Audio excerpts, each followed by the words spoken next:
Key, it's a pleasure to sit down and talk to you today. Thank you for coming.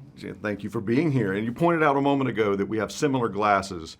That's where the similarities end, because while you were kicking Marshawn Lynch's butt, I was getting my butt handed to me by a coffee table. Oh, really? Oh, I'm so sorry. We are not the same, my friend. When I was making Love Hurts, I got so many bruises, aches, and pains. I can only imagine. It's a very physical role you played. Yeah, very physically, very demanding. And also, I love those movies from Hong Kong in the 80s, where they really went at it. I mean, where there was no camera tricks, and you can see it's them up there on screen doing it. And that's what we wanted. We wanted to make sure that the audience feel that, there were a lot of stakes. And it was tough. But it was also a lot of fun to make. Indeed. Now, what many people may not know about you is that after Indiana Jones, after The Goonies, you enjoyed a long career as a fight coordinator, a stunt coordinator. And you brought that experience into this role. Can you talk a little bit about those years and how you got here? Well, before I became an action choreographer, after Indiana Jones, I love what I was learning on set. They had a taekwondo instructor to teach me to do those moves specifically for that finale. So when I came back to the States, my brother and I enrolled ourselves in martial arts school. And I trained for many years. And after I got a black belt, I wanted to show the world what I can do. But of course, back then, they were not interested in someone that looks like me to be an action hero. So I thought all those skills that I acquired, I had no use for them until I graduated from film school and I started working behind the camera, and those skills really came in handy, and I gained even more knowledge, not only as a martial artist, but also how to use my skills and be creative in choreographing those scenes.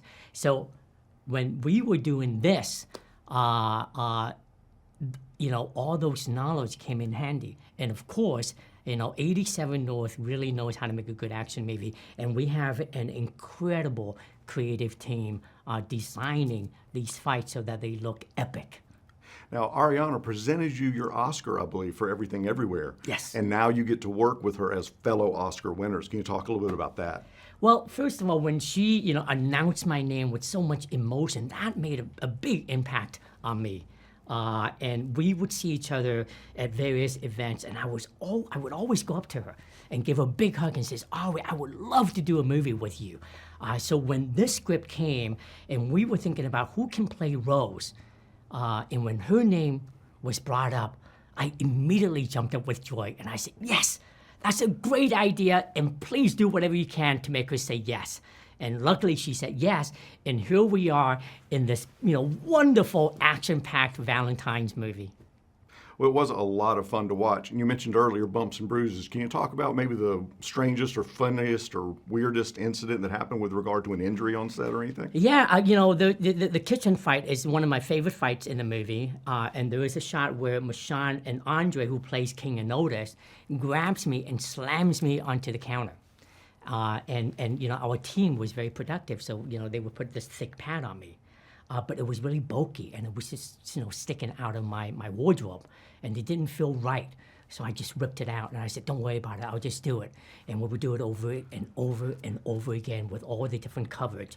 And I felt, in the beginning, I just felt a little pain here, but that comes with the territory when you're doing these fights.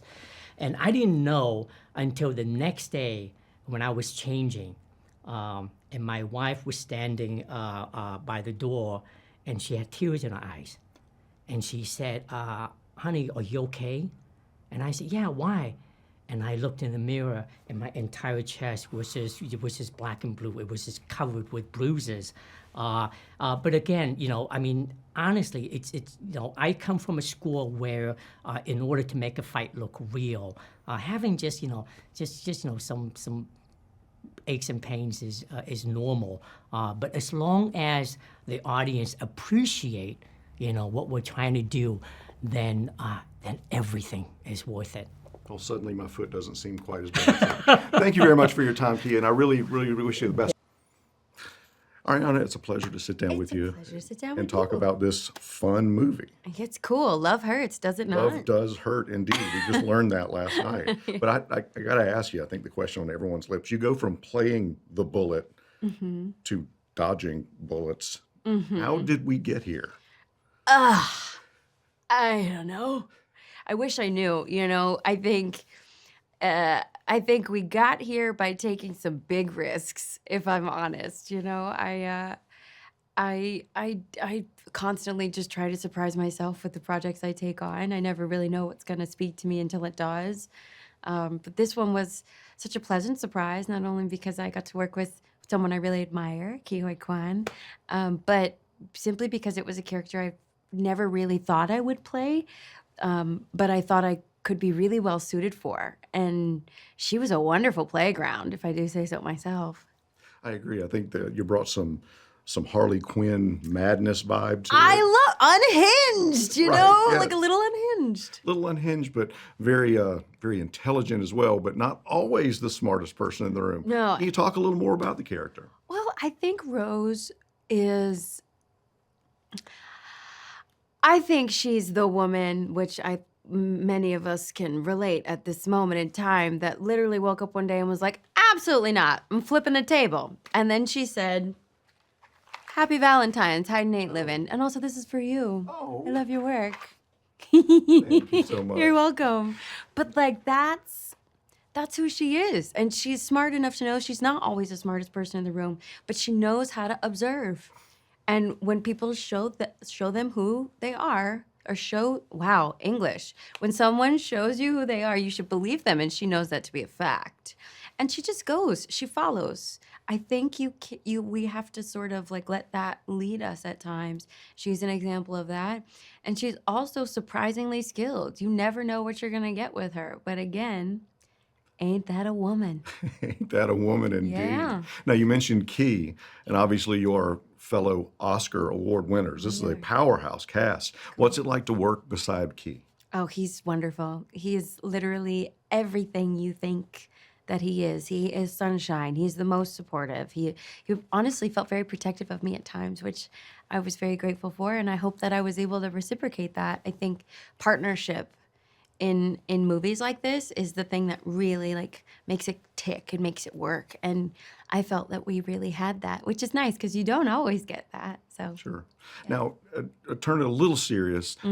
At a time like this when diversity is under fire, can you talk about the importance of cultural and ethnic diversity in film? Well, it's paramount. I think it's paramount. And as much progress as we have seen over the years, I think we have entered a time where, given the state of the world, as an industry, we now have to stand up and put our money where our mouth is. And I'm very grateful for a film like this because you do have two leads of color. And we stand side by side, and we lead this film. And we should reflect the times that we live in, and it's not all one color. We are diverse for a reason. It's what actually makes America great. And I think the more that we can as an entertainment industry be that, if you ask it of a society, you have to be willing to reflect it. And that's the moment we're in. And I'm really hopeful that we as an industry are prepared to do that. Granted, I can only speak for myself, but that is my hope. I can't think of a better way to close this interview out. Thank you so very much for your time. I really appreciate it. Thank you. And best of luck with this and everything else in the Thank you future. so much. Jonathan, it's a pleasure to sit down with you today and talk about a pretty fun action Valentine's romance movie thing that you've made here. Thank you so much. First off, I think the question on everyone's lips, you have Marshawn Lynch in this movie. What was your Skittles budget like? I have my own separate Skittles budget, but yeah, I like eating Skittles too. So it's just a combined budget for the movie. Is there a directorial beast mode that you find yourself getting into? No, but every time Marshawn was on set, it would get me hyped for sure. Awesome. Yeah. Well, I do want to talk a little bit about the direction of the movie. As a director myself, and you've created this visual language. It's a little bit different than anything I've ever seen in this kind of movie. It seems that your fight sequences go from sort of a Jackie Chan-esque physical comedy almost, and they increase in brutality to John Wick proportions. Can you talk about that progression with regard to Marvin's character? Yeah, of course. I mean, there's a very conscious effort to make each fight different and film them different because all the fights depended on what reflected the emotional state of Marvin at that time in the script, right? So in the beginning, it's very elusive and playful, right? And then it's like I said, as the movie progresses, it gets a little bit more visceral and gritty. So by the end, it's more in handheld mode. It's like reflecting his state of chaos in his head. So there's a very conscious effort to show the change in his emotional state through each fight. And you did a similar thing with color grading, I believe, going from sort of the bland and then Rose neutral introduces colors. color. Yes. So she comes in, the colors introduced back in the world, and then we go into like the blues and greens, like signifying the corruption in the world he came from, right? So you start out in yellows and oranges in the beginning, kind of like idyllic setting, right? And so you don't know what's happening. And then as soon as his world changes, the color kind of pops back in. Okay, and your stunt coordinator, Ken Aiden, also worked on another 87 North production, The Fall Guy. Yes. Now, that movie, for me, shone a light on how the stunt community goes so unrecognized. Yes. Do you agree with me now No. that the Academy, the Critics' Choice Association, Yeah. should maybe start recognizing these performers for the work they do? Yeah, I mean, 87 North, like David Leitch and Kelly McCormick are big proponents, like pushing for an Oscar category for stunts. And I think it's a great thing because I feel a lot of stunt people, like, are you seeing now, they're, instead of just being servicing what's ever written on the page, they do contribute a lot to the actual overall story of the script. And, in a sense, they're filmmakers also. And I think it's always nice to be recognized for their work. We'll talk just a little bit about working with Key and Ariana, especially in choreographing and filming those pretty intense scenes. Oh, I mean, I couldn't have asked for a more supportive group of people to be behind me. I mean, especially too, for my first movie directorial debut, I have like 2 Oscar winners, in my movie. I mean, that's a big deal, and it's very exciting. But at the same time, I was like, I was so nervous about it. But they made me feel very supportive, and they're very collaborative. So I said I couldn't have asked for a better set of people supporting me. Awesome. Well, I had a really good time with the movie. I hope it does well for you. Best of luck to you, and in whatever your directorial path takes you in the future. Thank you so much.